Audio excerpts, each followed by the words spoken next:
Anchor Suman ఒక TV ఇంటర్వ్యూలో మీకు రాజీవ్ కనకాల గారికి పరిచయం ఎలా జరిగింది, అది పెళ్లి దాకా ఎలా వచ్చింది, ఇప్పుడు మీరు ఎలా ఫీల్ అవుతున్నారు అని అడిగినప్పుడు సుమన్ నవ్వుతూ, పెళ్లికి ముందు ప్రేమలో ఉన్నప్పుడు నువ్వే నా జీవితం అంటారు, కానీ పెళ్ళయ్యాక షీ ఈజ్ ద వన్ నా జీవితాన్ని ఇలా చేసింది అంటారు ముఖం అలా అసహ్యంగా పెట్టుకుని. కానీ అది వ్యతిరేకంగా మనం చెప్పుకోవాలి. ప్రేమించేటప్పుడు అంతా బాగుంటుంది, దొంగచాటుగా కలవడాలు, గిఫ్ట్స్ ఇచ్చి పుచ్చుకోవడాలు, అంతా ప్రేమమయం ప్రేమలో ఉన్నప్పుడు. కానీ మగవాళ్ళ నిజస్వరూపాలు పెళ్ళి అయ్యాకే తెలుస్తాయి. ప్రేమ పెళ్లిదాకా వచ్చినప్పుడు రాజీవ్ నాకు ఆంక్షలు పెట్టాడు, సినిమాల్లోకి రాకూడదు, నటించకూడదు అని. కానీ అది నాకు నచ్చలేదు, బ్రేకప్ అనుకున్నా. అలా 2.5 సంవత్సరాలు జరిగిపోయాయి. ఎవరి పని వాళ్ళది, ఎవరి బిజీ వాళ్ళది. విధిని తప్పించలేం, జరగాల్సింది జరగక మానదు అన్నట్టుగా మా ప్రేమ మళ్ళీ పుట్టి అది పెద్దల దాకా చేరి వాళ్ళ ఆశీర్వాదంతో మేము 1999లో ఒకటయ్యాం.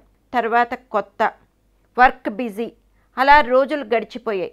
నేను అప్పటికే ప్రెగ్నెంట్. రాజీవ్ నిజస్వరూపం ఒక్కొక్కటిగా బయటకు వచ్చింది. అప్పుడు నేను కెరియర్ పీక్ స్టేజ్కి చేరుకున్నాను. కానీ రాజీవ్ ఇంకా నిలదొక్కుకోలేదు. కారణాలు అనేకం. రాజీవ్ లైఫ్ను చాలా ఈజీగా తీసుకునేవాడు. ఎప్పుడు friends, parties, late night parties.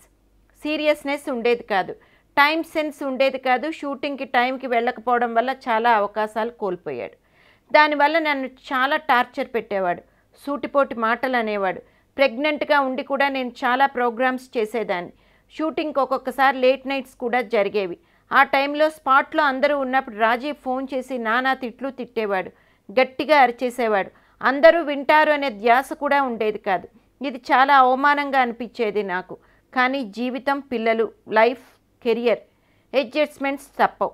మేము ఇన్ని సంవత్సరాల్లో చాలాసార్లు పోట్లాడుకున్నాం, మాట్లాడుకునే వాళ్ళం కాదు. కానీ బీయింగ్ ఏ ఫీమేల్ నేనే అన్ని విషయాల్లో కాంప్రమైజ్ అయిపోయేదాన్ని. నేనే వెళ్ళి మళ్ళీ రాజీవ్ని పలకరించేదాన్ని. ఇదే నా జీవితం, పెళ్ళికి ముందు, ఆ తర్వాత. నా ఈజీ గోయింగ్ మెంటాలిటీ వలన ఎప్పుడూ నవ్వుతూ ప్రతి విషయాన్ని లైట్గా తీసుకుంటాను. అది నాకు దేవుడిచ్చిన వరం అన్నారు సుమా కనకాల.